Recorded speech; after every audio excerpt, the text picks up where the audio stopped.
Zig, you're out in Randburg. Good morning, Zig. Good morning, Cathy. I think I must congratulate you from the bottom of my heart for the immense courage that you mustered by explaining very clearly exactly why Judge Hlophe should not have been appointed to the Judicial Service Commission, which for more than a decade made it impossible for him to be impeached by the honest judges who subsequently sat on a small committee of that Judicial Service Commission. He was protected from a huge charge sheet of other offenses, malfeasance, improprieties, and conflicts of interest for which he may yet have to face being called before court on to face allegations of corruption and be jailed for them, I would have hoped. But he got away with it all because of the Judicial Service Commission with people like Julius Malema and Dali Mpofu denying legitimate jobs or promotions to people like advocates and judges even, like David Unterhalter. Zig, in fairness, the matter of Judge John Hlophe was before the JC for over a decade. I don't think it's fair to just look at what happened in the last half to say that there were those specific individuals that led to those delays. It was a hot potato for the JSC. We cannot deny that. No, it's true, but the fact is, I would ask our listeners, and perhaps yourself, to read up on a long list of even criminal charges that you can read against John Hlophe, serious charges in Wikipedia under his name. Just look up John Hlophe in Wikipedia and you'll find a massive charge sheet which should make us all ashamed of our parliament for appointing him in such a prominent job so vital to our future. Zig, you know what they do to you in institutions of higher learning when you quote Wikipedia, when you reference Wikipedia? Yes, because they minus 5 marks automatically. Exactly. I knew about those charges and followed them for that whole decade and more. All right. I followed those charges. Okay, Zig. They never served. All right, I think you've made the point there. All right, we're edging towards 10 o'clock, almost time for news. Let me take maybe a couple of WhatsApp voice notes. We might be able to squeeze in just one before we get into the 10 o'clock news. Hi, Cathy. I'm working in one of the Damelin campuses. Our salaries have not been paid for June. Can we get assistance from the department? There's no communication on when our salaries will be paid. We are expected to be at work, but we've got no salaries. If we don't come to work, then there's no pay. Our kids have not gone back to school because we've got no money. Please, anyone who can assist us.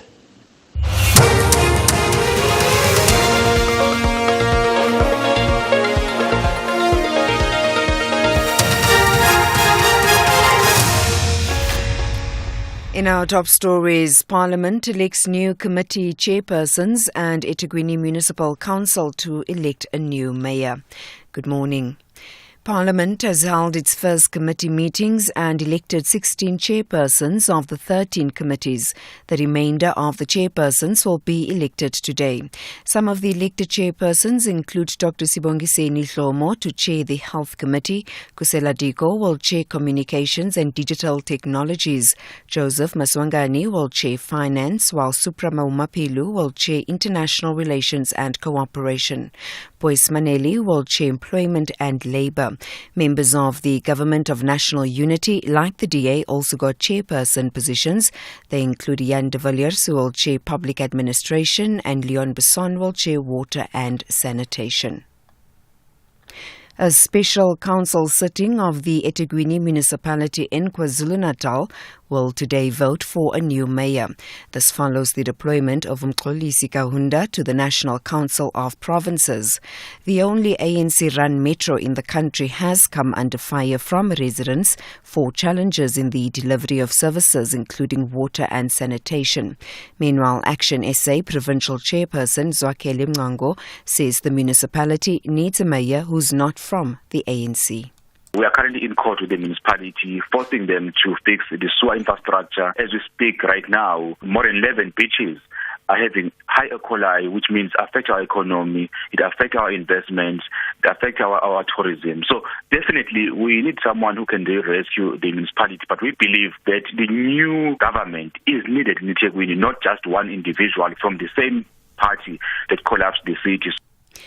Cape Town Disaster Management says 14,000 informal structures have been impacted by flooding and wind damage in the Cape Metro thus far. Disaster spokesperson Sonika Latahan says several humanitarian NGOs are providing relief aid. Over the past 2 days, NGO partners have facilitated soft relief, including handing over more than 20,000 meals, 2,550 blankets, and 2,450 beanies to affected communities in Khayelitsha, Luandle, Guguletu, Philippi, Masiphumelele, and Tafelsig, amongst others. Rainfall is expected to continue throughout today, and the South African Weather Office's warning of level 8 disruptive rainfall for tomorrow, 11 July, remains in place. The Disaster Coordinating Committee continues to oversee the city's response to the prevailing weather conditions. More state witnesses in the trial of 3 Rajzuma's siblings are expected to testify in the Thohoyandou High Court in Limpopo today. They are being tried for murders, including those of SAMO leaders Timson Masecho and Ronald Mani.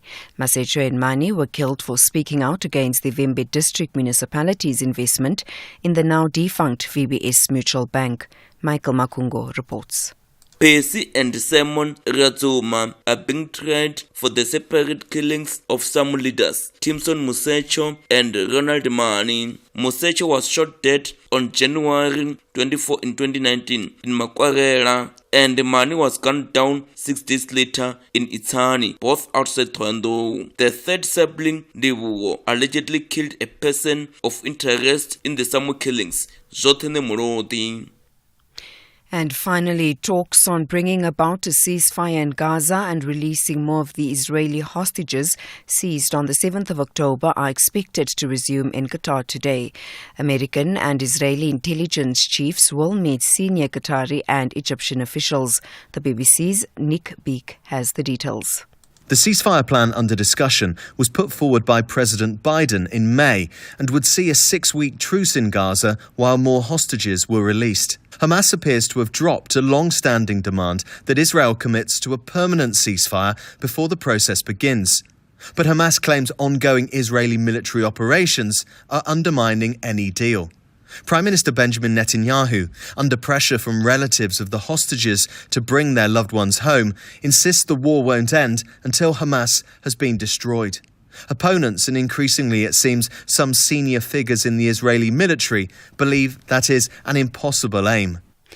Recapping the top story, Parliament has held its first committee meetings and elected 16 chairpersons of the 13 committees. The remainder of the chairpersons will be elected today. For SAFM News, I am Anne Musa. Here, there, and everywhere. SAFM 106.6 FM in King Williamstown. The Arctic and Antarctic are the greatest and least known wildernesses of all. Magical worlds inhabited by the most bizarre and hardy creatures on Earth. David Attenborough travels to the end of the Earth, taking viewers on an extraordinary journey across all 4 seasons in the polar regions of our planet, north and south. Prey and hunter are caught up in the battle of survival. Meet terrifying sea spiders and woodlice the size of dinner plates, polar bears, seabirds, penguins and orcas, and learn how global warming is threatening this fragile ecosystem. Channel your inner explorer with Frozen Planet. Sundays at 6:30 p.m. only on S3. Open up. Yeah, we can do this. It's been a long time coming. This deserves to grow. It's a great business. If they don't like it, someone else will. And fund me so I can expand. Maybe I can offer them shares. I need to retain equity for staff. It's going to be good for recruitment. Yeah. Possible begins with that one great idea. When Telkom enables entrepreneurs to make their ingenuity a reality, we grow local economies. Telkom. Possible begins here. EFC is live this Thursday. One of the greatest mixed martial artists of Africa returns to the World Sports Betting Arena. Iga Smiley Kabesa has cemented his legacy in the record books as the Continental GOAT. Now he puts his lightweight title on the line against Humphrey King Cobra Malinga. EFC 115 live this Thursday. Watch it on SABC Sport Channel and DTT Channel 4 from 7 p.m. Brought to you by SABC Sport.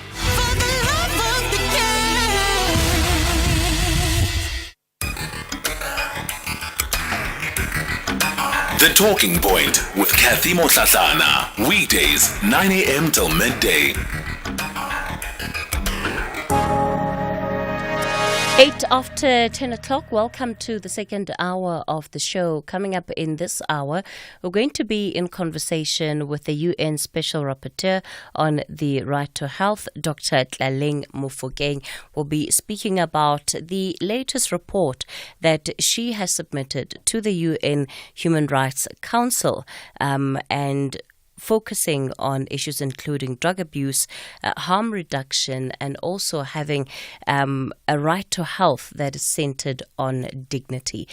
All of that coming up within the next hour. Before we get to it, lots of your WhatsApp voice notes, and thanks for your contributions on the open line. We'll take a couple of those voice notes before we get into our conversation with Dr. T.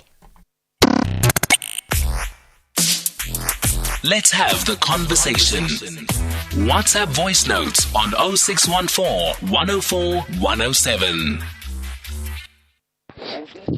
Cathy, hi. How's it? This is Gwebo Sentambo in East London. Look, Cathy, I'm all for scrutiny. I'm all for scrutiny.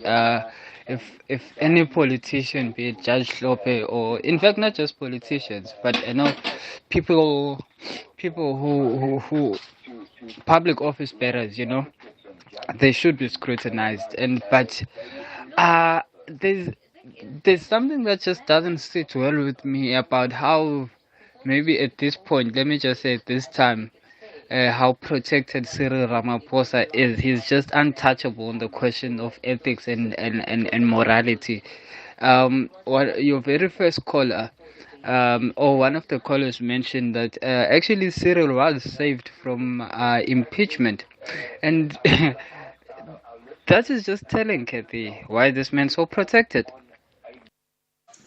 Hi, Cathy and the SAFM listener. It's very amazing, especially when you see the people from Eastern Cape and Limpopo, those who becoming the celebrities, those who becoming the public figures, and you find them denouncing their area where they come from. It's not easy to find in the people. And what they like to come and helping to develop Gauteng instead of developing their province. Most of them, they're denouncing it and they don't want to hear anything about their provinces. I don't know why. Hi, Cathy, this is KM. It is hypocrisy. Those laws that are made in the parliament, they are just there for the men in the street, the woman in the street, the child in the street. Because now we can find out there are many people who are working in the public sector. They have been chased out for misconduct and they have been coded not to come back to the system. You can find out even in the Department of Education, teachers who have made misconduct, they have been coded. They are not coming back to the system.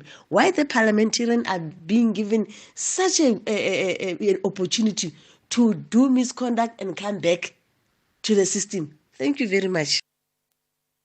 Good morning, Cathy and SAFM listeners. Unfortunately, I'll be going to the meeting when Dr. Tlaleng Mofokeng, my favorite, will be on the show. But I'll maybe get something later to listen to to that topic. With this one of Dr. Hlophe, Cathy, I don't think Dr. Hlophe should have been allowed to serve in the JSE simply because he was impeached. And someone who's impeached from wherever the institution is serving, it means it's not ethical. So how do we have people like Dr. Hlophe to serve there? I'm not questioning his qualification as doctor of law, whatever the case may be. But with ethically, maybe other things you can, but ethically, he should not have been appointed on that position.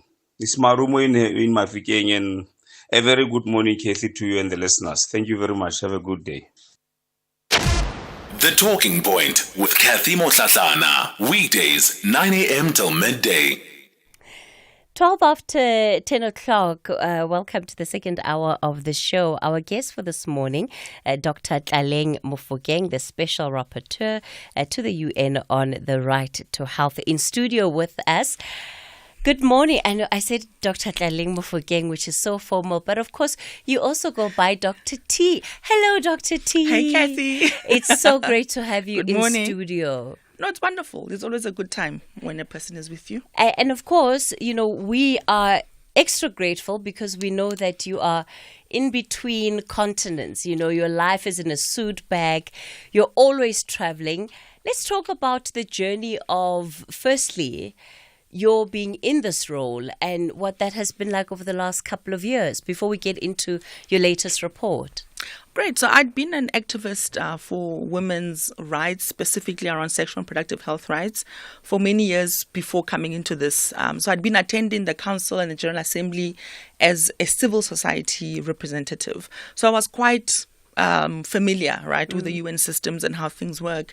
And it happened that when I was appointed at the Commission for Gender Equality, we were delivering a CEDAW report as they were preparing to review South Africa in terms of their rights to end discrimination against women.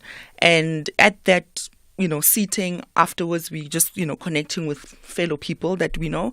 And one of them just actually said, there's this new independent expert role that has become vacant and have you seen it? And so on my flight back home, I was like, actually, this is quite interesting. It actually merges a lot of my interests. And actually, for once, I won't be just a civil society person making some noise and rebel rousing, but I will actually now get to input substantively from within the UN, but not as a UN employee. And I thought that was a good mix to keep my own independence as an expert, but also still be able to have some kind of influence over the discussions and what happens in terms of resolutions and many other things in human rights standard setting. It was quite a proud moment for the country as well, but I imagine it comes with a lot of expectation. Now that you have had the opportunity of being and working in that role, what have you discovered about it, your experiences? Because again, you are now having to deal with issues of healthcare from a global perspective and not just what perhaps the South African experience might be. Absolutely. And I think one thing that is quite, that I think people don't know about the job is that the UN doesn't pay you to be an independent expert, right? So you do this job because of your own commitment to human rights and to the defense of the human rights of everyone, everywhere. And so what is written on paper as a part-time, maybe 3 months kind of a job, as you can understand with the right to health, there's no such thing as a 3 months kind of a commitment. It's really a full-time commitment. And especially in terms of the kind of analysis and frameworks I wanted to introduce into the UN agenda in that space around anti-coloniality and anti-racism and how we think about the right to health. And in that some of these outcomes are not a result of individual decision-making, but actually there are systems and structures that perpetuate particular health outcomes, which are most often negative and disproportionate, but also proposing to them a way forward in how we can use substantive equality, how we can use intersectionality as bridges to really ensure that human rights become more than just abstract principles, but actually people everywhere, every day can feel that, human rights work for me, and I know what my rights are, how to demand them, and also importantly, how to hold office bearers accountable when things go right, because often they do go right, but also when they go wrong as well, to say, why did things go wrong and how do we redress? So it was about really bringing the full spectrum of the experience, but also more importantly, the work I take very seriously is being an early warning system, that when there are disasters, when there are challenges arising from different parts of the world, they may be regional, they may be very specific to a sub-location in a particular country, is to bring that information across to the UN and the member states to say these are the emerging trends in conflict in humanitarian settings, in conflict and sexual gender-based violence. These are the trends in harm reduction and drug use, for example. These are the impacts of COVID early on that we see that member states need to start, considering as they prepare for a response around COVID. So it's very important to also see the work not as just responsive to violations, but for me, it's the preventative nature and how powerful human rights are to prevent these violations in the very first place. Your emphasis on the right to healthcare and particularly the issue of dignity, it's an important one, because when you are not well, you are really in one of the most vulnerable positions that you can be in as a human being, and perhaps the aspect of dignity is among the first that can very easily be stripped away. What have you found to be the commonalities globally? So even if we're to talk about patterns that have emerged for you around the subject of dignity, because I think it'll also be interesting to hear what the rest of the world experiences, and then we can bring it back home to South Africa and really judge ourselves also based on what is happening elsewhere. And that's important for me because we understand public health as people's having access to health facilities and doctors and nurses and all of that, which is really important. But the right to health that understands dignity as its central point also pays attention to underlying determinants of health, such as access to water and potable water, nutritious food and, food security, health environment, as well as healthy working environment, but also important themes such as information, especially to sexual and reproductive health information, because that enables better informed consent about what happens, to one's bodies. But it also demands of us dignity as a concept, because it's subjective. I can't define for you what a dignified life looks like, and you can't for me. So I anchored my mandate and my tenure at the UN around that idea of dignity for people, because it forces me to listen to people so I can hear for them, if they are a drug user, what that looks like for them. If they are a sex worker and they need services, what does dignity look like for them?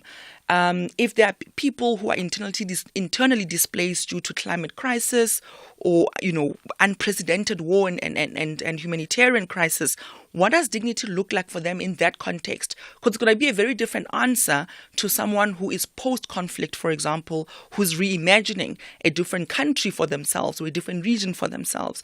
And so the idea of dignity for me was already at the outset saying, I want to listen. And this is not about prescribing my own standards to what everyone else should think is standard. But there are common things. People want non-discrimination in practice, but also in law. And you may have certain countries where in law, they have really good articulation of non-discrimination, equality, and dignity, like we have in our constitution. But in practice, is that what people are experiencing every day? So it was important then for me in the quest for dignity to start thinking about what's happening in the law, but also what's happening in practice, because a lot can happen in practice that's very different to what the laws and policies are saying. And meaningful participation. Rights holders want to be consulted. They want to be part of those decision-making processes, but they don't want their participation to just be like, oh, we had 20 civil society representatives here. They want it to be consequential. So now that you listened to us, how did you change your budgets? How did you change your line items? How did you expand your understanding, right, of health outcomes? Because in many instances, we still see the disproportionate impact of poor policy, of poor decision-making in terms of budgeting and forecasting, still happening and impacting Black people all over the world, Indigenous peoples, LGBTQA plus A persons, people with disabilities, people who are, of course, deprived of liberty for various reasons, and, of course, people such as sex workers, drug users. So there's a whole intersection, like a crossing of roads, where we have to understand these multiple realities of people. I'm not just telling a black woman. I'm many other things, and throughout the day, those things get expressed differently, but the system also responds to me very differently as well. Does it mean that in then this quest of trying to find out what dignity means for different groups of people, that from the onset you have to pay special attention to those groups that are predominantly described as marginalized groups, whichever way you look at it, whether it's drug users, sex workers, etc., that their experience is amplified? Or where does the balance come in? Whatever balance in this context means, right? Because you are there to serve all of society. So what's interesting about, dignity and, of course, right, then the fallout when things become negative and they impact people disproportionately is to also understand the powerful nature of the law. The law has been used as a tool to govern, to do many things in society. And so when you have, on the one hand, the law, for example, criminalization, that is incompatible with the realization of the right to health, because health and your seeking of health shouldn't include punitive measures that are embedded in that. There's no place in healthcare, in the provision of health, in both private and public health, for that punitive ways in which we view people who seek help or who need help. And so for me, it's been also around understanding the ways in which criminalization as a legal tool actually enables discrimination, stigmatization, and actually hampers public health outcomes. No matter how good the policy is, no matter how well trained the doctors are, and what access you have to the most sophisticated of tools within the health facilities, before people can even come in there, are they already feeling stigmatized? Are they having concerns that their privacy is going to not be upheld in the right ways? Are they having concerns that perhaps because of a previous history of incarceration, of being a sex worker, of being a drug user, of being an indigenous person, maybe they're a person who has a language barrier out of disability, but just literal language? Does that person even feel that they can even enter the health facility? So I'm also concerned about those processes and experiences that people have before they can even enter a health facility. Well, I guess then let's get into part of what you've been able to uncover in this report. You focused on drug use and harm reduction. You talk about criminalization and how that becomes an impediment in and of itself when it comes to access to healthcare. And an issue like drugs, you go to any country in the world, it is criminalized. Drug use is criminalized.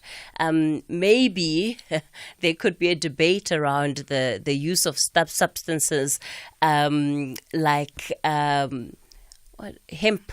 Or what is the fancy politically correct term, CBD? Exactly. But the point is that these are conversations that get to the heart of not only what is happening in society, but what is happening in our families. What are the things that even we as individuals are struggling to deal with on a day-to-day basis? So when it comes to then drug use and how we reduce harm in that aspect, what is it that you have found? So what is important is to understand that criminalization is one aspect of a regulation, but it is extreme, and it's only one single option. And in that spectrum of regulatory frameworks, there are other options outside of criminalization. And decriminalization is not the same as legalization, which sits at the right opposite end of criminalization. So what I'm proposing is a decriminalization of drug use for personal use. And we need to understand drugs as more than just illicit or psychoactive substances. Because that's going to force us to all of us admit that at some point in our lives, we've either needed drugs to survive a health situation, condition, we continue to need drugs for managing of chronic illness, and in fact, in future, we may need particular drugs for, again, management of various things. Okay, I'm going to ask you to rewind a little bit and to repeat what you've said around decriminalization versus legalization and your position there. So decriminalization aims to remove the penalty in the law that punishes people who are either caught through surveillance, different policing methods, in possession of drugs, or that they have a history of drug use. And those methods are utilized in various ways, both in health settings where doctors are demanded in some jurisdictions to actually divulge this information to law enforcement agencies. So decriminalization says remove the punitive element in how you respond to public health matters, for example, drugs. Legalization says, as a regulatory framework within the spectrum, we are going to have specific things we say about drug trafficking. We're going to have very specific things we say about drug possession and use. We're going to say very different things about the illicit nature of the trade. Current criminalization, as we know it as a war on drugs, comes from back in the 70s in the US. And research has shown that was a very ill-defined, ill-advised way of actually trying to manage the issues of drug use. But remember, I'm a doctor and I'm talking about drug use in all its forms, not just illicit, not just psychoactive substances.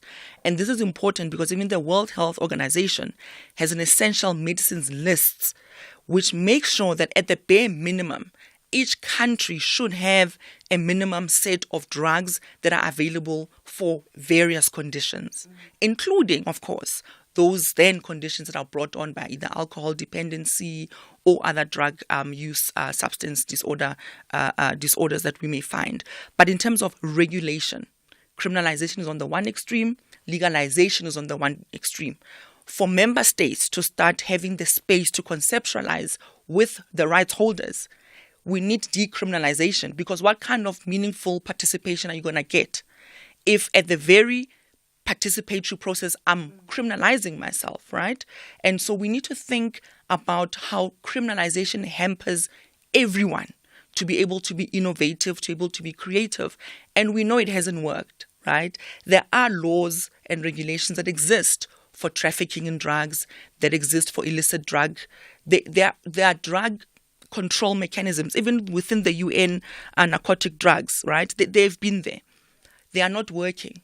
But what does tend to happen is that they have this impact on the right to health that people are not paying attention to.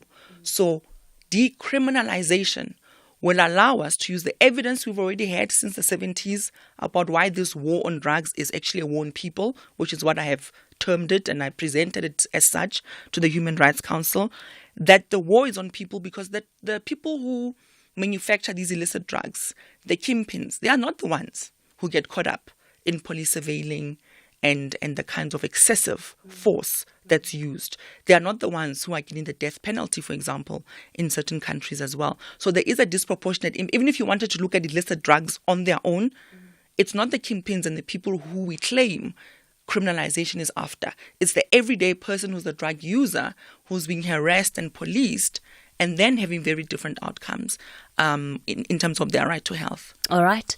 We're going to continue this conversation with Dr. Tlaleng Mofokeng in a moment. It's 10:30. Time for your latest news headlines. Thank you very much, Cathy, and a very good morning. With the news headlines, Kemudupi Makhalemele. The National Defense Force says the death of the soldier who was serving under the UN mission MONUSCO in the DRC has nothing to do with the previous attacks. Parliament is expected to elect the chairpersons of 14 parliamentary committees today, and members of a religious group are on trial in Australia for denying medication to an 8-year-old girl who then died. Details of these and other stories at 11. Taking a look at your markets this morning, the rand is currently trading at 18 rand 06 to the dollar, 23 rand 11 to the pound, and 19 rand 54 to the euro. Markets in Asia were mainly weaker at the closing bell. The JSE lower in mid-morning trade. Markets in Europe are higher this hour. Gold is trading at $2,372. Platinum $985 per ounce. The price of Brent crude oil is at $84.06 a barrel. The Talking Point with Cathy Mohlahlana. Weekdays 9 a.m. till midday. All right, so we're looking then at some of the insights by Dr. Tlaleng Mofokeng, or Dr. T, the UN Special Rapporteur on the right to health, and her latest report to the United Nations Human Rights Council, with a big emphasis on drug use and reducing harm. And she's sharing then some of her ideas that have come out of this work. So, decriminalize drug use, she's saying. And automatically, Dr. T, my instant reaction is one of anxiety that says, does it not open the floodgates?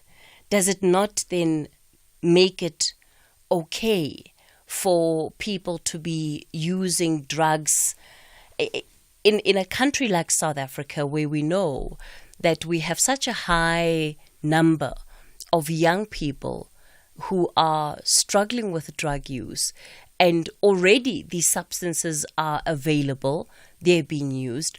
Does decriminalizing not just then open the floodgates even more, that now it's freely available, now there is no consequence, and so even what would have ordinarily been seen as a barrier no longer exists? Does it not leave a vacuum?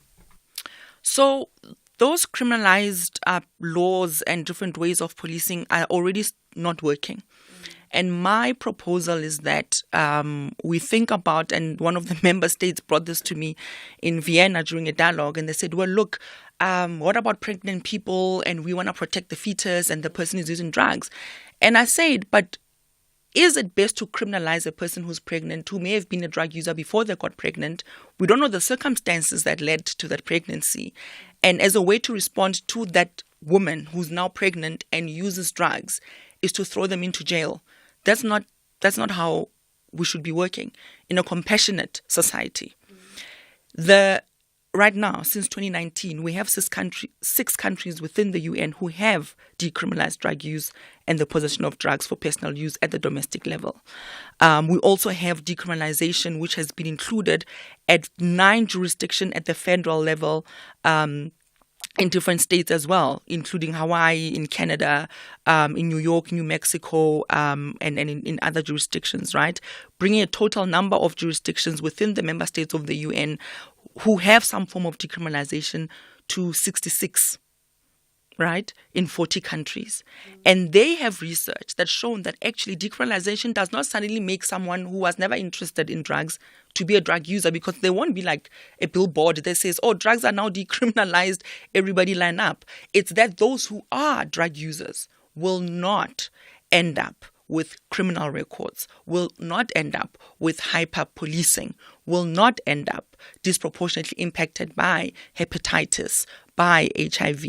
And one other important element that I brought to the member states was the fact that, they talk about gender-based violence in one areas and it's understood, right? But women who use drugs are 25 times more likely to experience more violence than women who do not. Is throwing that woman into jail because she then presents to the police station to say, I've been violated in various ways. And because she's a drug user, that violation now no longer matters. She gets thrown into jail. And so for public health benefit, for an evidence-based, compassionate approach to public health, criminalization does more harm than it does in terms of enabling the right to health. And if you think about all of those young people, even if they wanted to quit today, right now, where are the facilities for them? Because every time they want to quit, they don't have anywhere where they can have comprehensive, well evidence-based institutions that support them through the journey, because we also expect that drug users have one journey that they must all follow.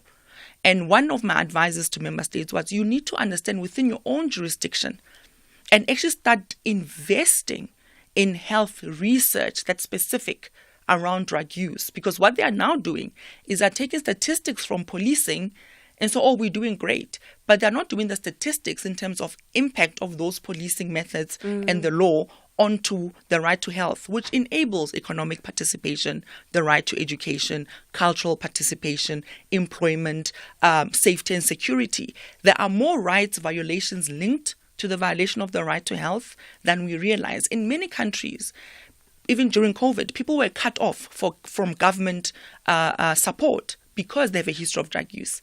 People are cut off from having food, support and food programs and entering into housing problems because they had a history of drug use. So even those young people we speak of in Gauteng, in Johannesburg, they will still, through criminalization, not access all of the other things they need, because everyone is going to use that history to still cut them out anyway. So for them, what's the incentive to quit? Do you think that decriminalization of drug use, and in this instance, as you're saying, for personal use, that will help us to understand what creates the cycles of drug abuse in our societies? Do you think it will put an emphasis on that? Because that's really the problem that we need to solve, right? The dependencies that people have on drugs that then, of course, affect their own quality of life. Yeah. Decriminalization is a policy framework, right, within the bigger harm reduction approach. And the harm reduction approach that I support and that I presented to the member states include legal frameworks as let's analyze them, let's see their impact. And I'm saying to them, based on the research that already exists in drawing up this report, decriminalization is one option. But there are other measures that are included within the harm reduction approach, and these are best when they are implemented within the resources available. But understanding that there's a huge underinvestment in this area in healthcare, but they include such as measures. Needle and syringe exchange programs. We need medicines that can reverse drug overdoses, right? We need drug checking. A lot of young people are going to festivals.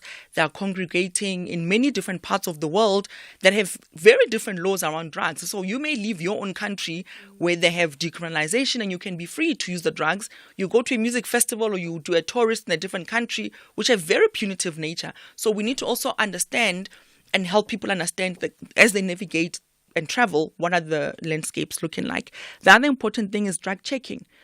People make decisions, whether it's a red glass of wine because I've had a long day, or it's my favorite whiskey, or it's other things. You are able to do that drug consumption in the safety of your own home. You've chosen your drug of choice, and you are able to know exactly what's in that bottle when you open it.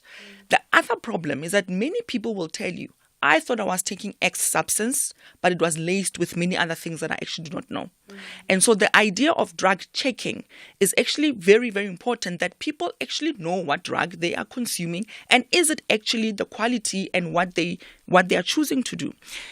The other important thing is, of course, having these underlying determinants of health as part of the harm reduction approach: housing, employment, education, but also understanding that life happens to many of us and that we may find ourselves at some point in circumstances that are outside of our usual imagination. Life can knock you hard. When life has knocked you that hard, what is the compassionate way that you would want us to respond? Is it throwing you into jail? Is it relegating you to the streets? Because often there's social disconnection and social alienation because people are drug users. And so how do we think intentionally about assisting both at domestic and international level a move from punishing within the public health to harm reduction and how that can enable people to live a life of dignity. Because I can tell you, those young people in the streets of Joburg, in the underused buildings, they are not feeling very much that their lives are dignified. So how do we do that? And I gave member states a few good examples that range from Brazil to Australia, Kenya, Austria, Colombia, and even New York, right? That in fact, many of the member states are already doing good things in partnerships with other UN agencies, in partnerships with civil society organizations. And in fact, the fear is because they haven't done enough reading and homework. And part of what I was doing is to bring this issue front and center. Because when there are competing factors in public health systems around the world, you have those issues that will just fall off, right? And I was just saying, actually, let's put this back on the agenda. What's relevant for your jurisdiction? What's the kind of evidence emerging? But ultimately, if you wanted to move from criminalization, this is how you can move to harm reduction that understands more comprehensively the needs of the people, the needs of the state to have some control around drugs and illicit movements of drugs. And again, what does a dignified response look like? Did you find a link, or is there a link between poverty and drug use? There is. And the reason why I and many of my own colleagues, support the practical harm reduction measures and the move from criminalization is that criminalization focuses on people who are already historically discriminated and stigmatized against anyway. So you don't have criminalization and over-policing happening in the suburbs. You don't have it happening in Silicon Valley. You have it happening in those situations where, and in those communities where Black people live, where migrants and indigenous people live. And remember that the war on drugs is a perfect intersection of criminal law, of health rights, and other human rights. And so that intersection is multifaceted. And we have to understand that the people who have no way of seeking recourse are the ones who are in prisons right now. And I made this example to the member states to say, a lot of them, their countries, their states have decriminalized the use of marijuana, for example. We are calling it CBD and all sorts of things. What about the Black people who are currently incarcerated in higher numbers because of personal use of marijuana from 10 years ago? Are they going to be released? What about criminal records? What about reparations? Because now industry, and I speak about this in the report, commercial determinants of health, industry has influence on what health conditions to invest in terms of research, which drugs they want to invest in terms of research and development as well. Now that they've seen and they've quantified how much of an industry that is, of course they push their political people to say, decriminalize this thing. We have a whole industry, to a point where there are now certificates, there's licenses that can be given to people. How many Black people can afford those processes of licensing as well? So there is something to be said. I mean, you can talk about the cocoa plant and the history of that in South America, right? About how even the use of indigenous plants was taken over by colonizers, but very unethical business processes and engagements, where an IP is put on indigenous plants. And because there's an IP that's owned by someone in America or in Europe, it becomes now acceptable because there's an IP and a license. But that's the very same product that people have been using for cultural significance, for all sorts of things, for hundreds of years. And now that it's been validated by a different process, it's suddenly more acceptable. But what of the people who are currently in prison for that very marijuana possession? We're in conversation with Dr. Tlaleng Mofokeng. I see some of your questions have already started to come through. I'll be taking your calls on 086 000 2032. That's the number to dial for our studio line. On the WhatsApp voice note line, 0614 104 107. Much of the conversation then and her recommendations really centering on this call that she's made to decriminalize drug use. And remember the distinction that she made around decriminalization versus the legalization of drug use, especially where it is for personal use. In fact, I think on the issue of cannabis, right, we as a country still in a very gray area on the personal use aspect of cannabis. So how much cannabis can you actually legally be found growing, perhaps in your backyard, in your pot plant, in your kitchen, that would not land you in jail? And these are not necessarily easy things to work through, but let's have the conversation. All right, I'm going to kick it off with this question for you, Dr. T. We've got a medical doctor here, and in fact, this doctor disagrees with your take. Hi, morning, Cathy. Anonymous here. I'm a medical doctor, but unfortunately, I have to disagree with your guess there. In a country like South Africa, we are very far from decriminalizing drugs. Looking at what drug use is doing to our society, every day somebody is being killed, murdered, raped, robberies. We are quite far. I think in South Africa we must keep up the laws that still criminalize drug use until we've got mechanisms in place to control or to eliminate the availability of illicit drugs. All drugs are, even medication are drugs, but they are controlled. They are controlled drugs. Opioids are controlled drugs. Now imagine decriminalizing the use of nyaope. What's going to happen? Anonymous here. Hey, morning, Cathy, morning, Dr. T. I feel indifferent to the suggestion of decriminalizing drug use at the personal level, because it's sort of going to create a bigger industry in terms of the very same kingpins that Dr. T is referring to. There will be a bigger niche now because now the use is going to be decriminalized. That means that even the dealers will deal freely. Remember, it's not a vacuum type of a situation. There's dealers and there is manufacturers of drugs. So if you decriminalize, are you not opening up an industry that is a drug industry that is going to now sort of be over expanding? It's Tumelo from Kimberley. Thanks for those questions so far, Dr. T. Yeah, so I think we are already in a criminalized setting, and there is the different elements that the callers highlight are happening already within criminalization. So the question is, why has criminalization failed? Because then that's what they're saying. And what's important is that to remember, we're not talking about decriminalizing kingpins and the people who are doing, the things that they're doing in realm that I have no idea what it is. But what I'm talking about is decriminalization of drug use and possession of drugs for personal use. That's what we are discussing. There are already laws that talk about kingpins and they also touch on money laundering. They do all of those things.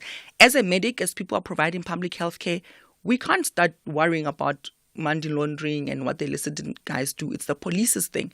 But what the policing have done under the context of criminalization is come after the drug users who need support, who need access. And criminalization does cut people from establishing therapeutic relationships within health facilities and other social or community-based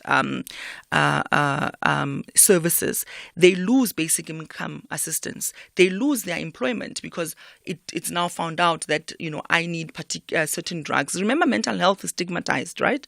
And people with mental health conditions need particular drugs as well.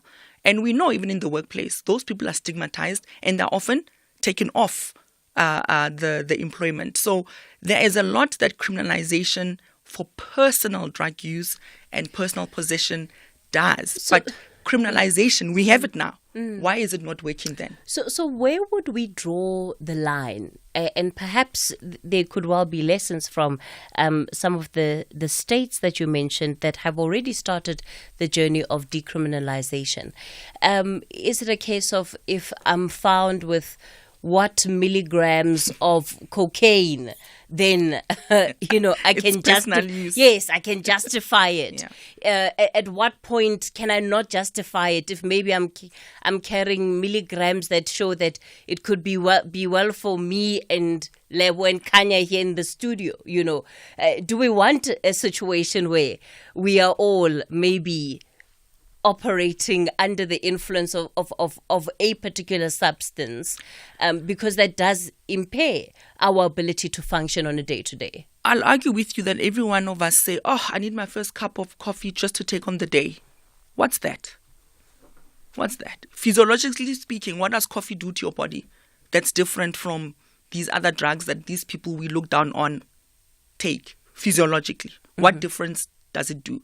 So there are drugs that all of us are taking every day, and it's more accepted because there's a class protection to us. There's a sophistication associated with it. But for them, what they need, it is what they need, right? So here's the thing. Cocaine. All of us. Panado. But as public health, it's not for us to make those judgments, you see?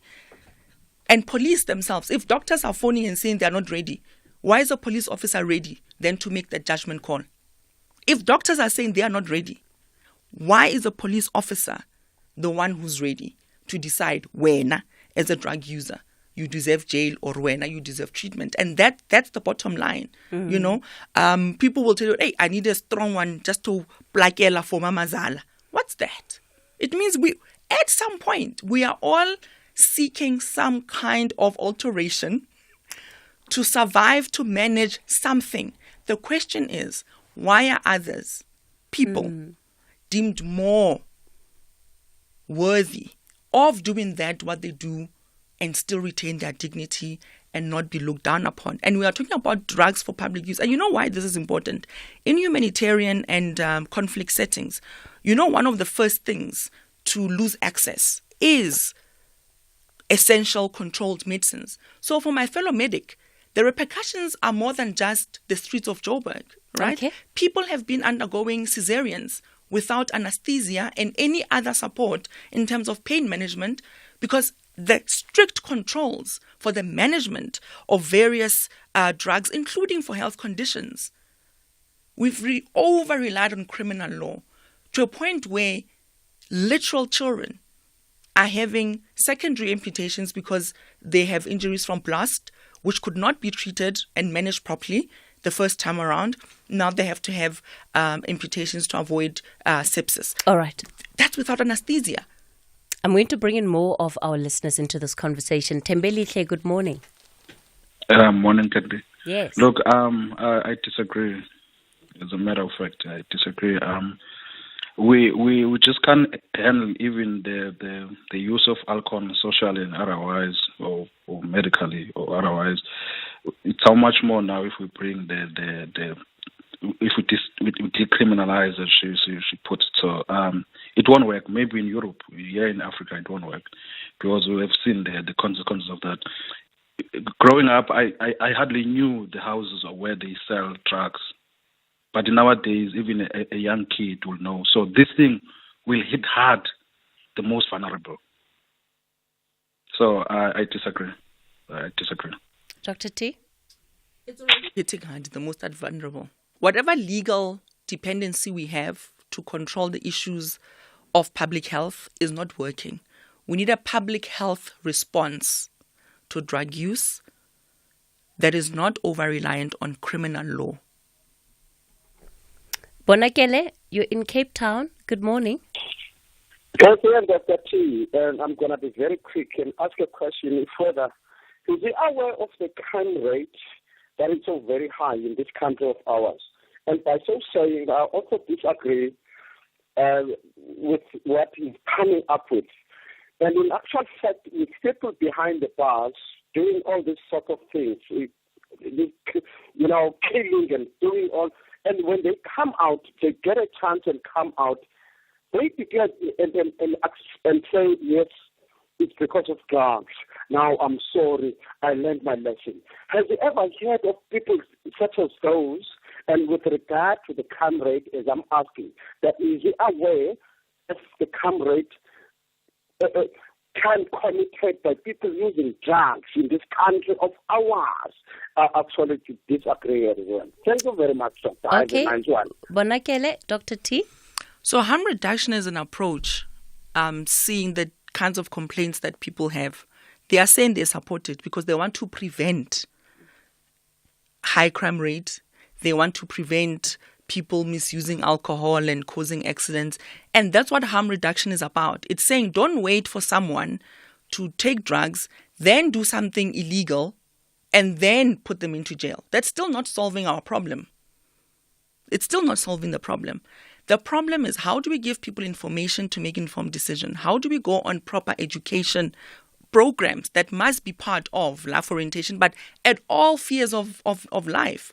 Because all of us are using drugs. More adults and more law-abiding citizens are using drugs than the people in the prisons. I think that's what we need to understand. The drugs we consume every day are normalized and accepted because some of us have class protection, have race protection, right? So those drugs we consume every day within our own homes, we don't see them as drugs that need controlling and us as bad people inherently because of that. So I'm saying the people who use drugs are not inherently bad people.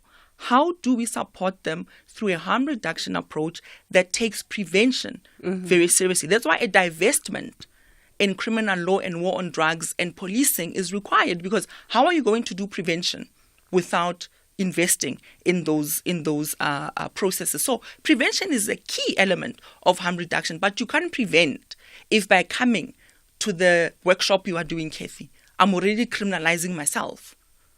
Those methods won't work because under the criminalization framework, everybody must be in jail. Even the doctors, that doctor who spoke, even he must be in jail because he's using and prescribing controlled substances. He doesn't know what people are doing with those at home. He doesn't know what people are doing with those at home. So this idea that we want to control and measure, and guys, there's nothing in this world that you can do to take away the ultimate freedom of people to self-determine. What we should be creating is systems within the public, especially public health, which I can speak on, that supports people no matter what life begets them. Because some of those people knew it was a problem, but they couldn't get the help they needed when they needed it. Willie, I'm squeezing you in here. Good morning. Yes, good morning. Look, we totally disagree with that lady.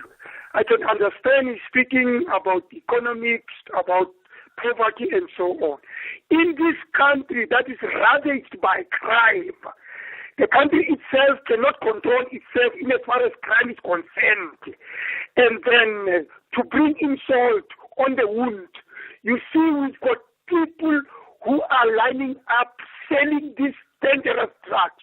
You do not compare the meth, the cocaine, the what with sugar and tea and what they like, the social drinks that we are taking. With the pills that are taking, they are controllable. The police can control. They can control such things when you go beyond with your tablet from the doctor doing this. But the cocaine and the meth and the what, whereby our younger sisters are being led, these things are used on them, and then from there they're being raped, and then whereby our children would go for that meth and cocaine. After taking that cocaine, he mixes it with black label, and then he comes home, he kills his father and mother. When you ask him tomorrow, he says he was drunk with these drugs. You see, I can take the whole day. Most 90%, 99% of your callers say no.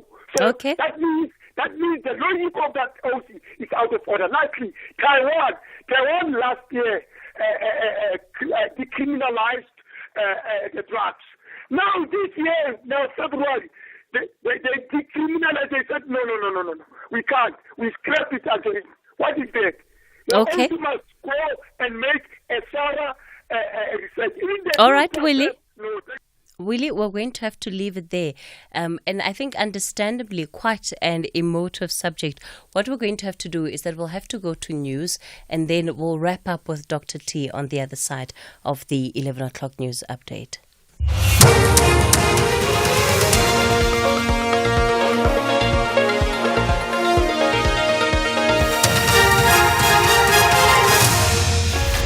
Thank you, Mohlahlana. The top stories: the SANDF speaks on a soldier's death in the DRC and a religious group on trial in Australia over a girl's alleged killing.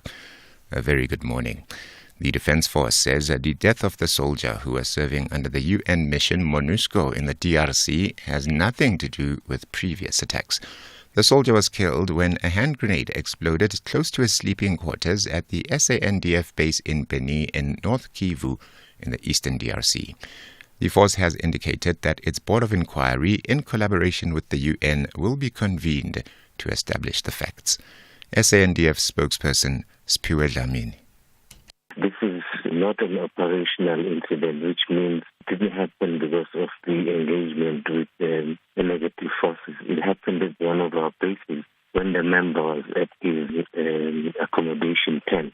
The information at hand for the moment, even though the investigation is going to continue, is that he opened in his tent one of the flaps of his tent, accommodation tent, and the hand grenade exploded after that. Now, the circumstances under which that happened are still being investigated. Parliament is expected to elect the chairpersons of 14 parliamentary committees today. Yesterday, the chairpersons of 16 of the 30 committees were elected. Some of the elected chairpersons include Dr. Sibongiseni Dlomo to chair the Health Committee, Kusela Diko to chair the Communications Committee, Joseph Maswangani will chair Finance, Supra Mahumapelo International Relations, Boisima Nelly will chair Employment and Labour, and Dakota Lehuete will chair Defence and Military Veterans. Members of the GNU, like the DA, also got chairpersons' positions. They include Jan de Villiers, who will chair Public Administration, and Leon Basson, who will chair Water and Sanitation. Residents of Lenasia Extension 13 in the south of Joburg remain without electricity after a substation broke down in Nirvana last night. Residents barricaded the road with burning tires along Nirvana Drive, demanding that their electricity be restored. City Power says repairs were done, however, the substation became faulty due to the overloading caused by increased demand as the city is experiencing a cold front. The Power Utilities spokesperson, Isaac Mangen. We are aware of an outage that affected Nirvana substation and most of the residents around that area, especially those around Extension 13, Extension 9, and the surrounding extensions. And we had the repairs that we were doing around Nirvana substation. We completed those repairs. That was after an earlier outage. So we completed the repairs last night, last evening, basically. But we believe by this morning they have gone down, and the team has been requested to go back and try to restore electricity to all those affected customers. Northwest Education MEC Viola Mutsumi says that basic education is not necessarily doing away with the Grade R diploma. She says that some Grade R diploma holders do not meet the requirements to be qualified Grade R teachers. This follows an outcry from Grade R diploma holders that they are not being employed despite being qualified. MEC Mutsumi says there's a difference between a Grade R teacher and a Grade R practitioner. She encourages Grade R diploma holders to study further to meet the requirements needed to qualify them to be Grade R teachers. We are not phasing out the Grade R diploma. However, the Grade R diploma alone does not fully qualify teachers as it does not meet the necessary requirements. Additional qualifications are needed on top of the Grade R diploma. We have consulted with various unions who will communicate this to their members. The reality is that we must resolve this issue and ensure that Grade R teachers are fully qualified. As the Department of Education, we are committed to assisting them in this process. Of education, we are willing to assist them.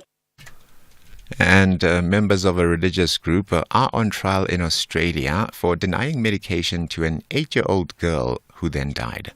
Her parents are among the 14 defendants who are all representing themselves in the Queensland Supreme Court. More from the BBC's Simon Atkinson. Elizabeth Strews died in January 2022 after members of a sect known as the Saints allegedly prayed to God to cure her type 1 diabetes, rather than giving her insulin. Her father and the religious group's leader were charged with murder. The girl's mother, brother and 10 others are accused of manslaughter. In what promises to be a hugely complex case, all 14 defendants are representing themselves. The trial, held without a jury, is expected to last around 3 months. It's already been delayed by a day to allow the Brisbane courtroom to be modified to fit all the defendants. The top story, the Defence Force says that the death of the soldier who was serving under the UN mission MONUSCO in the DRC has nothing to do with previous attacks. For SAFM News, Cathy Mohlahlana. The Talking Point with Cathy Mohlahlana. Weekdays, 9 a.m. till midday.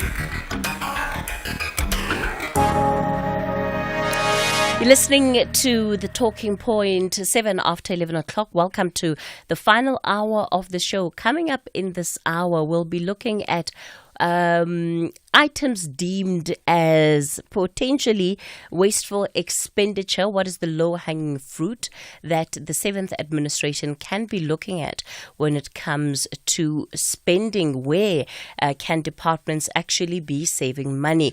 That's a conversation that we'll have with the Public Servants Association and Corruption Watch. Dr. T is still in studio with me, Tlaleng Mofokeng. She's the UN Special Rapporteur on the right to life, on the right to health rather, and we've been dealing with her latest report to the Human Rights Council, which has been looking at drug use and how to reduce harm in countries, and what is the ecosystem that she believes is required, the steps that countries have to take in order to reduce harm. Of course, we've heard from our listeners and several questions that Dr. T has had to answer. By and large, Dr. T, we have a lot of people that disagree with you. They believe that this kind of solution would not work, particularly for a country like South Africa that has such high levels of crime, such poor levels of enforcement when it comes to illicit drugs in the first place. And so even if you're decriminalizing, the fact that on the legalization aspect, the police have their hands full just managing the controls around what comes into the country and what doesn't, then it is going to create havoc. And it's also important to ensure that states comply with human rights law and standards and remove barriers to harm reduction services. A lot of the conversation today has been what happens after someone has committed a crime. We need to prevent drug use from being drug dependence to a point where people who even know they have a problem can't access services. The other thing is that in many instances, through criminalization, you may very well succeed with a rehab program. But for 10 years, that person has a criminal record. So even after that rehab program, they can't find employment or any reasonable economic participation. And so what do we then say to those people? Because we've criminalized them for being a drug user, but at the same time we're saying go through this rehab, but for 10 years you are a criminal and you will remain that way, right? So we need to interrogate what these mean. A lot of the problems and the reasons why people disagree are happening within already a criminalized setting. So, beloveds, it's not working then. So how do we move forward? Because criminalization exists in South Africa.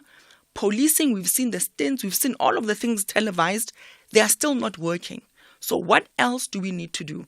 So what we need to do in very short terms is that we need to revise the international legal framework on drug control to best align with human rights norms and standards. where you have harm reduction approaches that take into consideration prevention, treatment, adequate information, but making sure that those services are available, they are acceptable, accessible is a very important element, especially for us in South Africa, where all the services tend to be in the urban areas, and also of quality.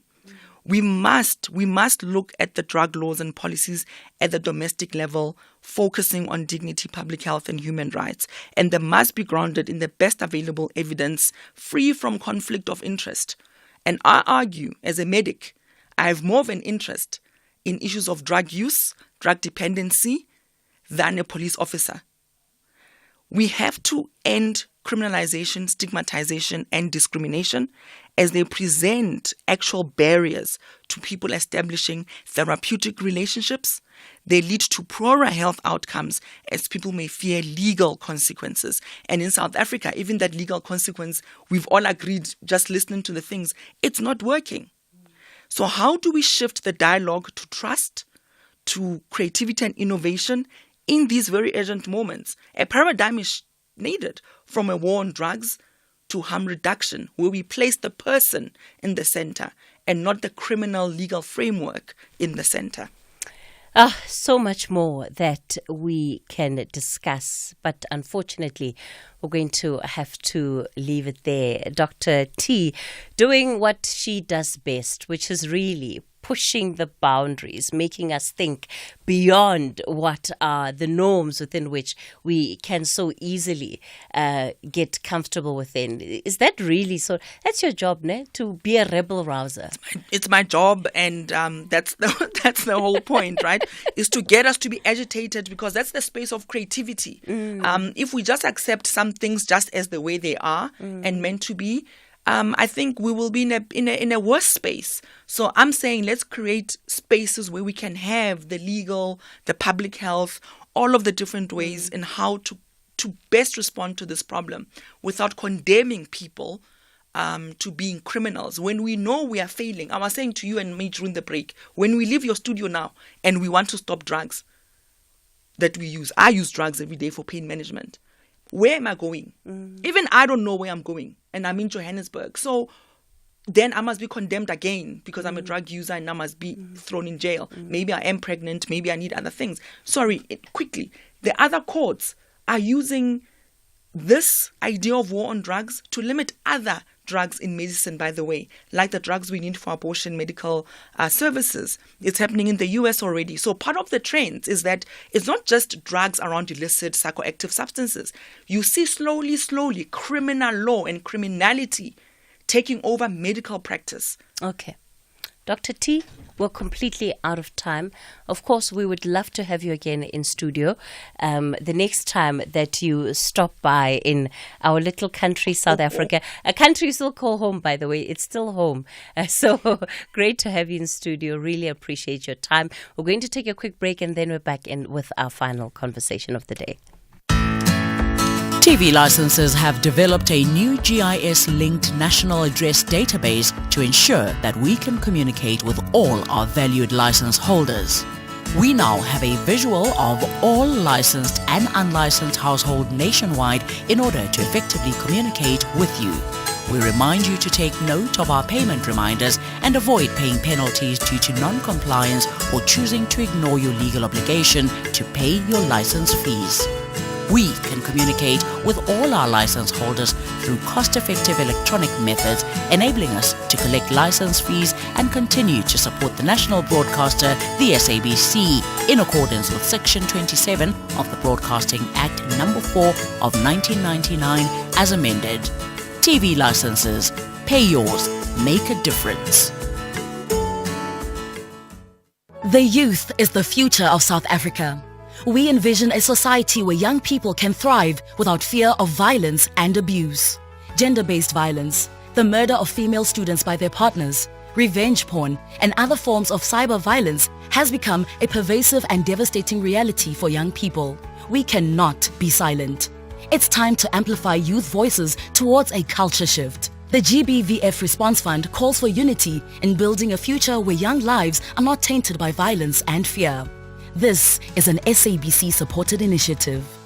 The The Talking Point with Cathy Mohlahlana. Weekdays, 9 a.m. till midday.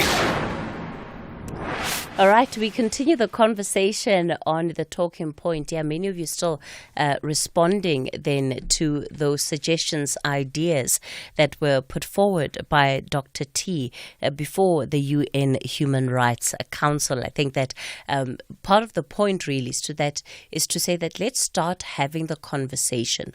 How can we begin to tackle some of these issues that we're dealing with as a society that are so complex, but responding to them in the same ways that we have is not necessarily yielding a different outcome. So we have to have the courage to get into that space to say, well, what are the alternatives? Yes, we don't have to agree, and it might all seem extreme, but is there a point where we can begin to do things differently, perhaps that we can get consensus around and truly ensure that we're able to put people first and people at the center, again, of being able to access their rights to health. So for our final conversation then this morning, we're looking at the low-hanging fruit for government. This is the incoming administration, the 7th administration, when it comes to public spending. On Tuesday, Patriotic Alliance leader and newly appointed Sports, Arts and Culture Minister Gayton McKenzie announced that government will no longer be financing trips for sport superfans. He made this announcement on X, saying that the department will instead be using the money where it's needed the most, which is supporting artists who and other sporting figures who sometimes are unable to travel due to financial constraints. Last week, the Public Works Minister, Dean McPherson, said he wants to curtail spending on cabinet members' government homes and their offices. Well, what else should the government be cutting back on? We have long had conversations around the blue light brigades, the state-sponsored funerals, etc., etc. Ruben Maleka is General Manager at the Public Servant Association, joins us now. Ruben, good morning. Good morning, Cathy, and good morning to the listeners of SAFM. Karam Singh is Executive Director at Corruption Watch. Good morning, Karam. Good morning, Cathy, and good morning to all the listeners. Of course, it can be very easy for ministers to come in and think, well, this looks like wasteful expenditure from the outside, so we're just going to cancel this budget line item and save money, and hopefully it will be repurposed and reused in a way that is more impactful. Ruben, are there particular issues that you as the PSA look at that you think this is actually where decisions like that can make a fundamental difference? Yes, thank you, Cathy. I think as the PSA, we have been very much vocal that for economic recovery, the stopping wastage in government expenditure should be prioritized as of yesterday. We know that there are various programs that government has embarked on that are not assisting in terms of keeping wasteful expenditure. One of it must be stopped is the one that has already been identified by the new Minister for Public Works and Infrastructure. We also support him that ministers, in fact, they must actually pay their own electricity. Every citizen must be able to pay their own electricity. That is why they are not even worried about the price of electricity. So if ministers, with where they are being put as parliamentary village, they can pay electricity and at least pay a minimum or a minimal rental fee of those villages, because it's state property like anybody else, because they are also earning a salary. That also can assist us to make sure that we keep wasteful expenditure and our fiscals can come into a good shape. Secondly, we are looking at the unnecessary foreign deployment. There's this culture of saying when you lose a position, politically, you sit back and you're sitting to waiting to be deployed to a foreign mission, as if it's a retirement village but at the expense of taxpayers. That also must come to an end. If you have been, there's no one who must be guaranteed lifetime that politically you'll always be employed. If you are not a parliamentarian, will make means that by all means you must be deployed on a foreign mission. We all know that, Cathy, the most also critical area where there's a huge wasteful expenditure, it comes from tender processes. We have been calling that tender systems must be limited to specialized services. What is special about buying bread for correctional services for inmates? There's nothing special. Anybody can go and buy bread with a normal price without inflated price that can be doubled just simply because it's a tender. And also the issue of outsourcing. Outsourcing is a huge problem in the public service. A big tender goes out for cleaners and security, and you'll find a cleaner going home with a fraction of what the tender person would have received, with no benefits, with nothing that this person can go home with, especially when they retire. So those are the things that needs to be managed from the onset. And lastly, Cathy, the critical point that is a big problem also in the public service is this issue of some kind of emotive litigation, or some kind of I will punish you. It's not my money. I'll go to the highest cost in the land as long as I don't spend my money. There's this culture that whenever a public servant or a manager in the public service fails to say that I'm going to deal with you, Cathy, I'll dismiss you whether you like it or not. If you go to a different court, I'll follow you, and I will not worry because any money that I spend, whether in the labor court, labor appeal court, up to the constitutional court, would not be my money. All the way losing with cost. They know even the cost will not be paid personally, but they'll come from the fiscals.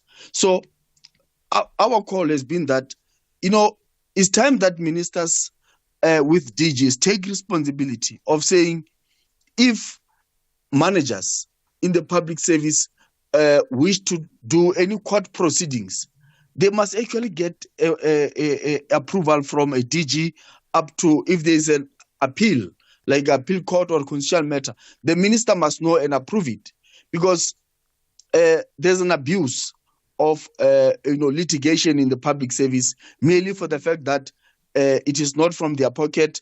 And if you are out there as an employee, you have to use the money from your pocket, and it might be difficult to even go to the highest court because of lack of funding. Yeah. Ultimately, somebody who is using the taxpayers' money simply abuse the litigation or the legal system to make sure that you'll never be able to recover from the punishment that they want to enjoy on a person. Of course, one can see why it would be important for public institutions to be able to defend themselves in court processes, perhaps where, they are involved with their employees. The lower hanging fruit, in as far as I can think about it, Ruben, is perhaps on the issue of legal fees, that even the Auditor General has flagged as an issue that needs to be attended to, that you have departments that just have exorbitant legal fees, but it's not clear what exactly it is that these legal consultants are being brought on board to do. That the work that they're doing sometimes just doesn't justify the cost that they're paid at the end of the day. Karam, from the point of Corruption Watch, you've heard what the PSA has said. What is the low-hanging fruit for you? Where do you think government can be cutting its spending? Thanks so much, Cathy. It's very interesting listening to the other speaker, and I think there's a lot in his analysis which is absolutely correct. If I think about low-hanging fruit, I think the place that I would really want to start is by saying that, we're often so critical of government and the way government functions, but I really think that we have a center of excellence within the South African state in the office of the Auditor General of South Africa. I think, if we look back at this office over the years, we've really been served by some outstanding auditor generals, and they're doing, that organization, that constitutional body is doing fantastic work every year in terms of doing audits across the public sector. And I think that the low-hanging fruit would really be for us to as a kind of a mission, to focus in on the findings and recommendations of the Auditor General and use that as the basis by which we seek to clean up individual departments, department by department, municipality by municipality. What seems to happen is that annually we get these findings of fruitless and wasteful, unauthorized expenditure, and yet, we don't see the recommendations of the Auditor General put into place.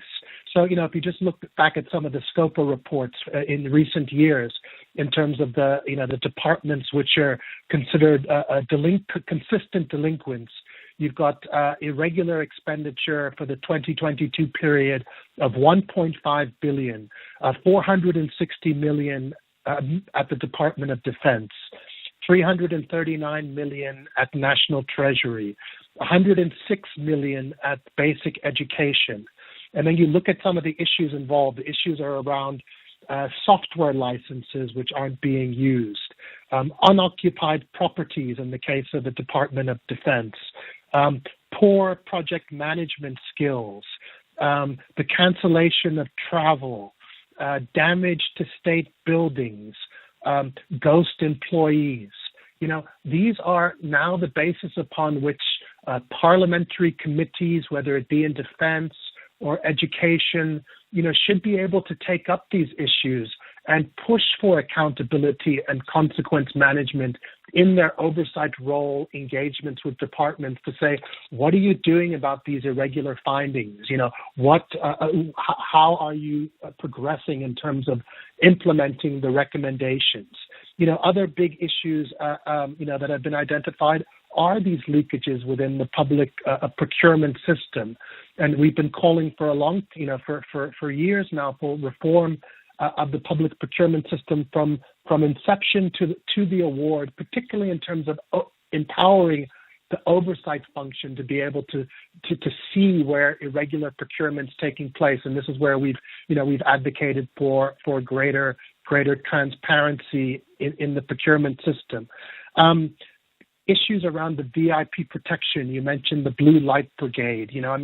I don't know if this is subject to correction, but that the VIP protection budget at different stages has been higher than the budget for the Hawks.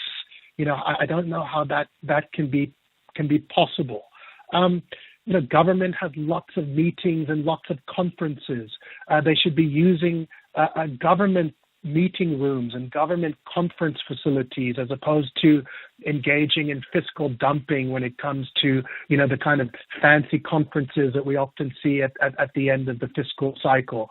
So, this is kind of how I've been thinking about the issue, but I really think that, it'd be wonderful for you to have a further engagement on this issue with the Auditor General to understand from their standpoint, what's the problem when it comes to the implementation of their very sound findings and recommendations by the various entities across the public service, whether it be state-owned enterprises or municipalities. Thanks for that contribution, Karam. And I think you're absolutely right when it comes to the Auditor General and the findings that her office makes, because that really gives us a picture of the overall patterns, the spending patterns within government, and where, we really need to be, which areas rather we really need to be targeting. We're going to continue the conversation in a moment. It is 11:30 now. Here are your latest headlines. Thanks, Cathy. And with the news headlines, Cathy Mohlahlana. Good morning. Freedom Under Law says it'll challenge impeached Judge John Hlophe's designation as a member of the Judicial Services Commission on grounds of rationality and rule of law. The National Defense Force says the death of the soldier who was serving under the UN mission MONUSCO in the DRC has nothing to do with previous attacks, and a Palestinian activist known for leading anti-Hamas protests in Gaza says he was kidnapped and beaten by 5 masked men near his home in the northern Jabalia district. I'll be back with all the details at midday. Across South Africa, online and on radio. SAFM, let's talk. You're listening to the talking point. We're looking at wasteful expenditure. Often, in budgets, we'll find, patterns around irregular and wasteful expenditure. But of course, some departments will argue that not all irregular expenditure is necessarily wasteful. So what is the low-hanging fruit when it comes to certain expenses that this current administration can be looking at when it comes to saving money? Ruben Maleka is General Manager at the Public Servants Association, and Karam Singh, Executive Director at Corruption Watch. And you've already heard some of the suggestions that they've put on the table in terms of where, the officials can look to start cutting expenses. Deboho, you're calling us from Qwaqwa. Good morning. Morning, Cathy. How are you? Good, thank you, Deboho. Go for it. Thank you. Let me be quick, Cathy. I agree 100% with the two gentlemen that are there. Earlier this year, I had a slot with you regarding the state funeral. Whether it's the provincial or national funerals that are being held by state. I did mention that there are a lot of disasters that are taking place in the country, like down in the Cape. That money could be spent better to assist such communities. People in government, in higher positions, they've got their own policies, federal policies, and whatever. That can cater for that. But government is spending money to cover all the costs of funeral. That is really unfair. So I think the gentlemen maybe in their part, if they can also add that. Thank you, Message. All right, Deboho, thanks for that. Janusz in Cape Town, good morning. Good morning, Cathy. Good morning to your panel. From my point, I'm working as an electrical contractor, and I'm watching that carefully, what's happening in the area. You're working as a what? Electrical contractor? And electrical contractor, yes. Okay. And I'm doing the things, the connection, the electrical connection for the municipality. And I think that too much money are spent for the municipality workers, and they actually don't do the job which they're supposed to do. Very often there are too many employed, and they actually disturbing each other.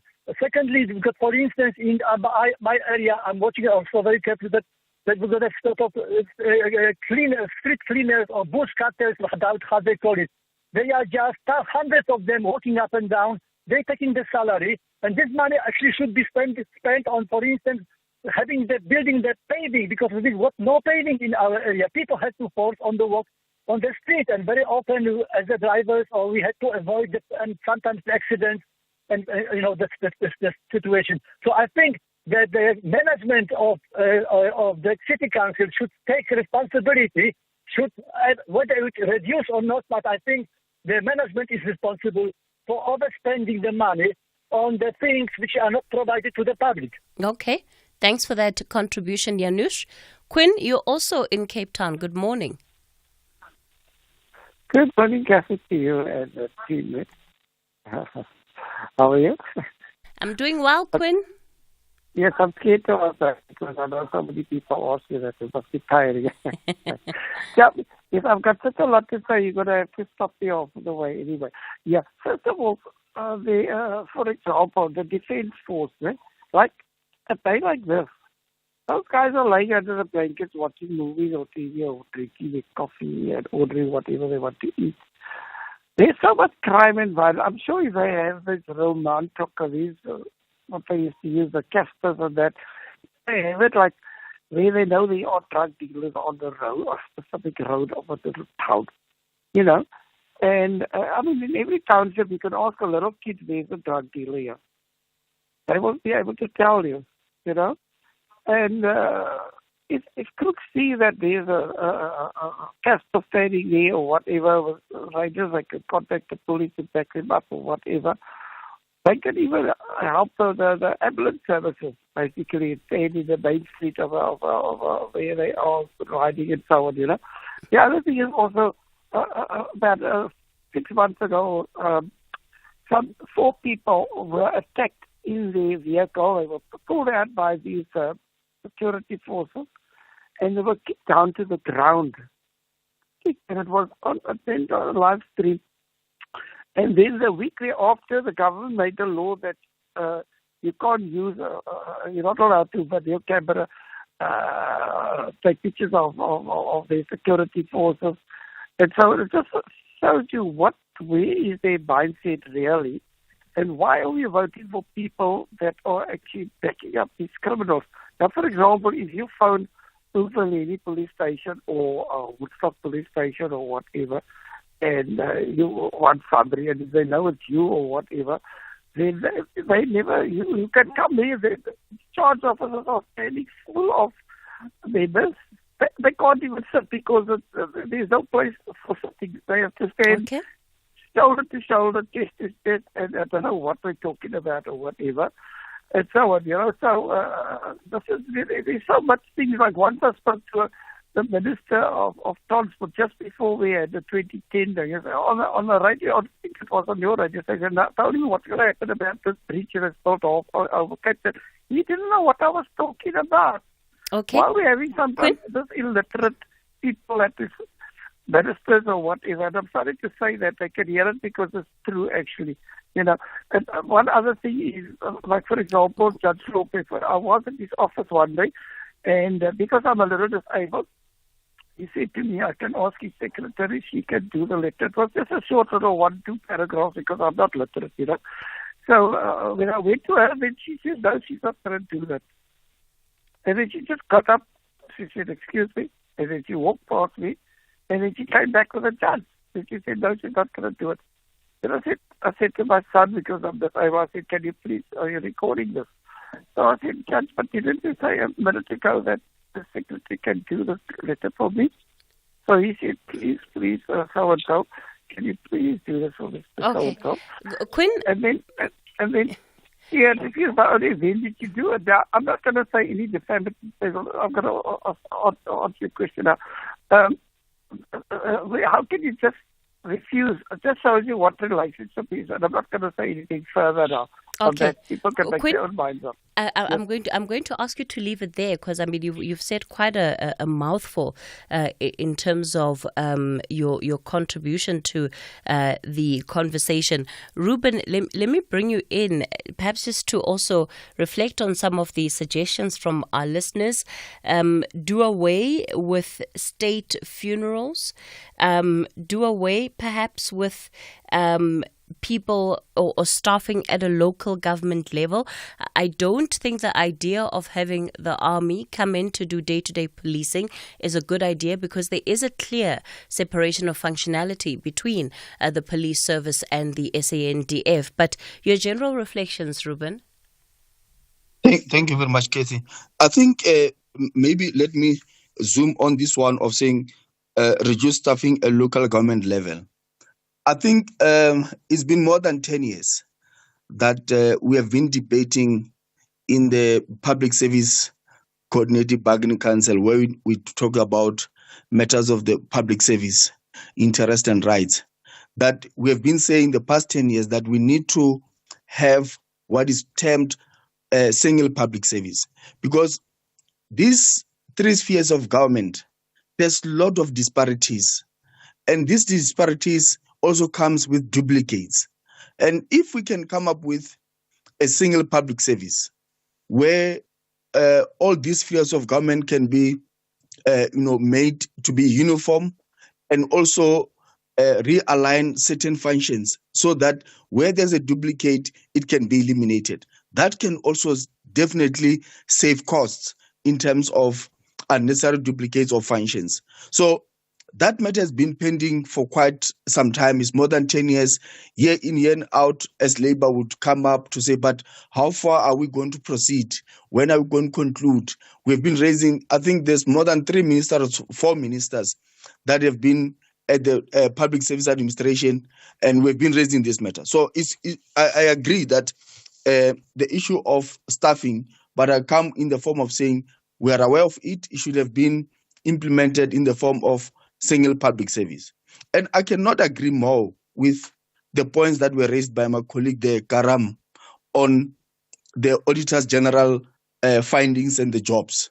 And the question that goes is that if we've got all this level of responsibilities and authority, from the executive authority to accounting authority, the Auditor General, and also those committees that are we know that certain departments or all departments or government entities would have what we call audit and risk committees. And those are the people that are specialized to ensure that there's good governance, there's also good financial administration in the entities and departments.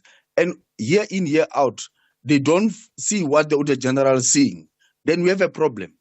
It means we might be sitting with people in different committees that are not qualified, experienced, or deserve to be in those committees, because they should be making life easier before the findings of the Auditor General. Yeah, you're absolutely right, Ruben, in terms of the point that you're raising around committees in Parliament and that oversight role. And how is it that even from a legislative point of view, we are not seeing progressive legislation that seeks to close the gaps that enable part of this wasteful expenditure that ultimately also leads to corruption in some of the instances that we're talking about. So more of our listeners also contributing to this conversation and giving us ideas of what they believe needs to go. Good morning, Cathy. You know, Cathy, state must also deal away with this state funerals, whatever. Because, I mean, look now, even the president is a billionaire. But if he dies now or anything, he'll be provided a state funeral at cost, a taxpayer's cost. I mean, really, who is unemployed, I have to see to it that I pay for a funeral policy. Better yet, people who have a lot of money, people who can afford, I must pay for them. It can be. I thank you. Anonymous Bloemfontein. Hello, Sis Cathy and the panel there. Sis Cathy, you know, I spend 1,800 for petrol to take my child to school every month. Now, government cars are being used to do the same. Every day they take kids, they take girlfriend and wife to work, and pour petrol full tank on a Friday, and Monday it's empty. So I think they should leave those cars at work and start to organize their own transport. Marvin in Bloemfontein. Thank you, Kath. Karam, if we look at the list of suggestions, it could be quite a long list. But of course, there are some practical considerations that, of course, those in government also need to make. Yes, yeah. I mean, I really think, that there are two kinds of recommendations that seem to be coming out. One is a kind of top-down to say that, we've got to cut this kind of excess and these perks that senior that seems to come with the trappings of senior leadership that just don't sort of fly. I think this might be an unpopular view, but I'm a little bit surprised that the amount that was spent on the inauguration in a context where we weren't changing the president and we had such a dignified election. So there are these issues around state expenditure which must be addressed and the perks.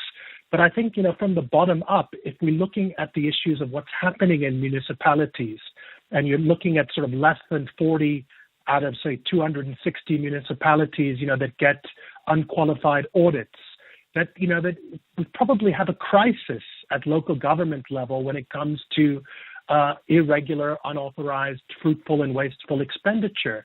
And the recommendations about activating municipal public account committees, I think is critical in terms of the oversight function. But I just wonder if government, were to come together to say, really focus on local government, focus on the issues of procurement, focus on the issues around these kind of regular, perennial kind of irregular findings. But if there was a campaign that just focused on cleaning up local government, that we could really make a breakthrough in this area. All right. Karam Singh, let me thank you for your contribution. Executive Director at Corruption Watch, and Ruben Maleka is with the Public Servants Association. He's a general manager there. That's where we come to the end of our show for today. The Talking Point, back with you again tomorrow between 9 and midday. #SAFM Talking Point. TV licenses have developed a new GIS-linked national address database to ensure that we can communicate with all our valued license holders. We now have a visual of all licensed and unlicensed households nationwide in order to effectively communicate with you. We remind you to take note of our payment reminders and avoid paying penalties due to non-compliance or choosing to ignore your legal obligation to pay your license fees. We can communicate with all our license holders through cost-effective electronic methods, enabling us to collect license fees and continue to support the national broadcaster, the SABC, in accordance with Section 27 of the Broadcasting Act No. 4 of 1999 as amended. TV licenses. Pay yours. Make a difference.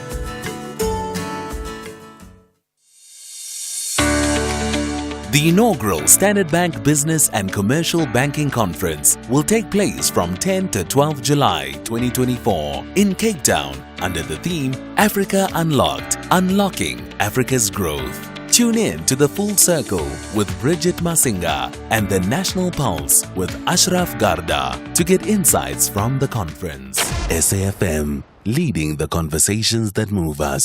Search Standard Bank Business and Commercial Banking. Standard Bank is an authorized FSP and registered credit provider.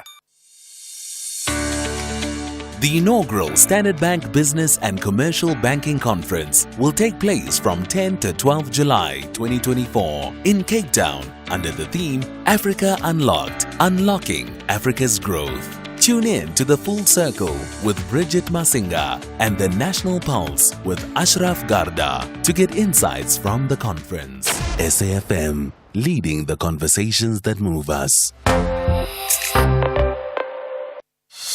Channel the forgiving spirit of Utata Madiba on Afternoon Express, Tuesday at 6 p.m. on S3, as community development practitioner Taryn Liebau shares how he rebuilt a nation with the power to forgive. We discuss the magic of making a child's dream come true and cook up Madiba's favorite oxtail with umngusho. That's Afternoon Express, this Tuesday at 6 p.m. only on S3. Repeat Sundays at 8:30 a.m. The book reading. Please note that the views expressed in this book are not that of the station. Listeners' discretion is advised. SAFM presents another episode of The Door, an addict's journey, read by Simpson Kumalo. I shouldn't have aided and abetted with the phone. Now he was taking it a notch further and I was along for the ride whether I liked it or not. I was his hostage. I'd been inside for 2 weeks and was just getting stronger and thinking I could win the war. Now I was at a crossroad. Should I tell on him and get it over with or just pretend I didn't see anything? I should have got him kicked out and now I was stuck and couldn't do anything. Well, I could, but I wasn't going to rat him out. What a creep. He cared about nothing but himself and his damn drugs. Of course, I wasn't strong enough to resist the urge and the craving fell on me like a ton of bricks. I got butterflies in my stomach. Then, without saying anything, he offered me some. He whispered in the dark, "Man, this is good," and handed me a folded piece of paper. There were 2 or 3 lines left, and I did 2. It was over in less than a minute, and I just lay there, not sleeping. What had I done? We couldn't talk in case you got buzzed and had to answer some questions. I wanted more, but of course, there was none. When day broke, I was still wide awake. I went to shower and tried to forget about it.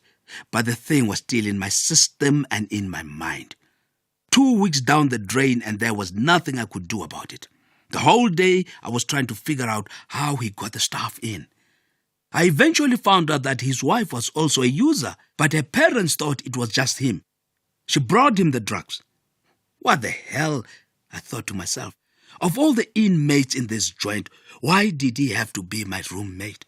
Why did I not get a nerd or someone who was fighting as much as I was for my recovery?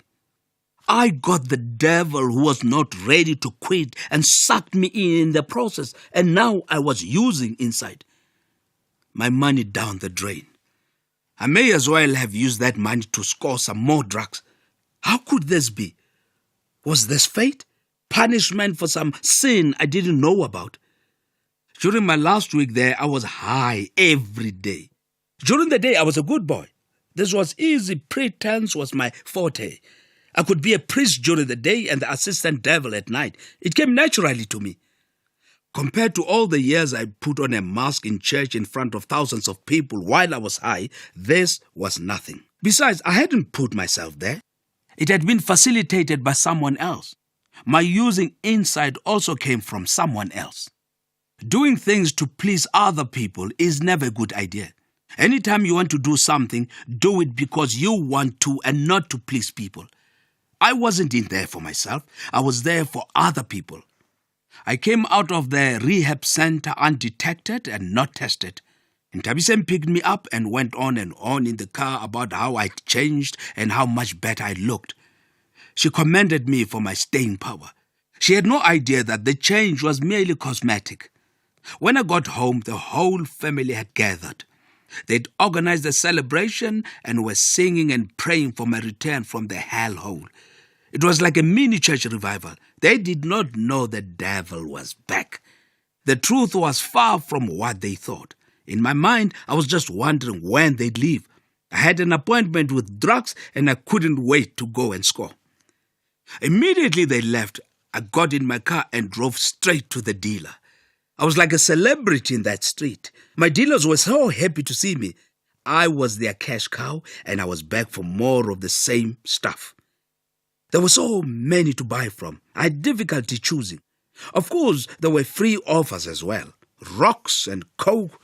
Well, it didn't get better than that. It's all about customer service. I found a quiet street and parked my car, then lit that stuff.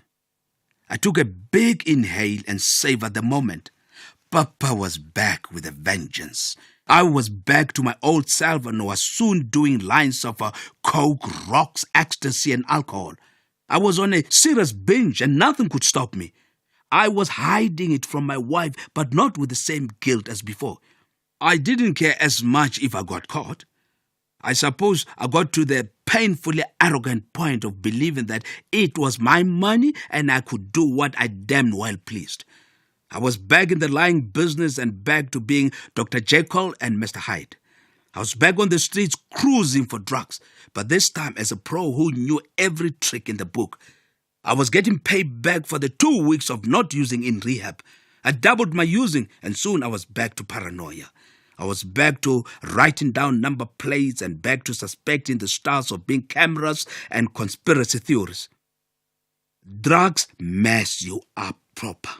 You can be a church boy, God-fearing and brought up with the greatest values. Drugs will turn you into a monster that will abandon all your good upbringing in a puff and leave you demonic and devilish. My destructive path was speeding up and I actively looked for other addicts to use with. This time I didn't care if they were black, white, male or female. I couldn't get it up anymore, so the joy of being naked with a few chicks was long gone. All I needed was a high. I found the perfect spot in Benoni, introduced to me by my dealer. I had met my dealer as usual on the streets and he asked me if I wanted to come in and that I was welcome anytime. My biggest fear about those places was the cops. I never knew if it was a trap or if it was genuine. Nothing can be truly genuine when you're using drugs, and I knew this stuff would one day blow up in my face and I would find myself in a situation I didn't want to be in. But I took him up on his offer, thinking I would be alone. The house was nicely decorated on the outside. It looked like a normal house, not a drug den. It had curtains, and there were even people renting rooms on the outside and lots of activity by normal people. I figured I could chill there for a bit and decided to go in the morning around 6 a.m. That way I figured I wouldn't find a lot of cops because they'd be changing shifts, and I could hang out for an hour and use some of the stuff he offered. I wasn't going to tell him I was coming in case it was a setup. I would just rock up and surprise him, and he wouldn't have the time to summon some of his people if his plan was to rob me. The next day I arrived and went through the passage and was so surprised when he directed me to a room. There were so many men of all ages, and each one was in his corner doing his thing. How did they get there? It was really early in the morning, and all of them were using different drugs. You could get high just on the smoke in the room. Some were doing weed, some crack, coke, anything. Well, I hadn't gone there to judge. Who was I to point fingers? I had my sins, and I was about to add to them. All these people were just hanging around in their own worlds doing their stuff. Of course, I was worried as usual about my reputation and what the headlines would say if I got arrested. I was going to be a victim of that stuff. But damn craving is rubbish. I couldn't leave the place until I got myself a corner to do my stuff. The picture of all those men is still stuck in my head. If anything, I was supposed to be the person who rescued them. I was supposed to be an angel of light to bring hope to the hopeless situation. Instead, I was the demon leading the parade. But I was hopeless myself. I should have known better. I'm sure some of them knew who I was, but didn't really care. All I cared about was my hate. How could I be so cold and senseless? How could I be so vulnerable to be held hostage by powder and some rock? Why didn't I have the strength of this Nigerian who peddles it but never tries it himself? I, an educated man, someone who had been exposed to overseas for all intents and purposes, a middle-class man who should be able to distinguish between right and wrong. There I was in a hellhole. A dump supporting a street dealer who probably didn't even go to school. I was dependent on him, and he was destroying my family. He paid no taxes. I was scared, worrying about my babies at home, and he was doing nothing but earning easy money from me, and I had no control to say no. I thought about Hugh and Lebo and what they would say if they knew I was there. Then I just thought, well, forget it, I can't help it. I did crack, and just like a chick, that crack can mess you up proper. I was wasted and quickly got paranoid, and I found myself heading home high as a kite. This continued for another 5 months or so. Only this time it was worse, and I saw danger in everything. I made sure nobody saw me, and no one came to my house. I used, and I had to tell someone. I think my wife had already picked up the signs. Her consolation was prayer, and so many times I would hear her in the study praying. Sometimes guilt would lead me to the door where she was, and I would feel numb and guilty that I was so selfish. I would just sit there for a moment and vow to stop, but would soon go back to the drugs with gusto. When the guilt got too much, I drummed up the energy to tell her I was using again. The look of disbelief and disappointment was difficult to bear. "What are you going to do about it?" she asked. I said, I honestly don't know. I said I was tired of all of it and I wanted out completely. I think it was the longest and most honest discussion we'd ever had about my situation. I honestly wanted out but couldn't see a way clear. I didn't know what the exit would be. It was during Christmas silly season, but I didn't even care it was Christmas. We agreed that I would have to find another place of safety. This time we agreed that only she and I would know where I had gone. I checked myself into a clinic and went through the paces. This time around, I was taking recovery seriously. I couldn't live my life like I had been. Something had to give, and it had to be the lines and the pipe. I wanted my family and my children. I wanted to make an effort so I could be right for my children. I was done, but I didn't know how to consolidate my resolve. Unlike the first rehab center, this one was more like a boarding school. Lots of young people. I was in my room checking in when the cleaning lady arrived to give me clean sheets. She asked me what I was doing there, and when I told her it was drugs, she said, "Ay, bhuti umdala kangaka. No, brother, at your age, I corner, Skuze, man, you don't belong here." Damn,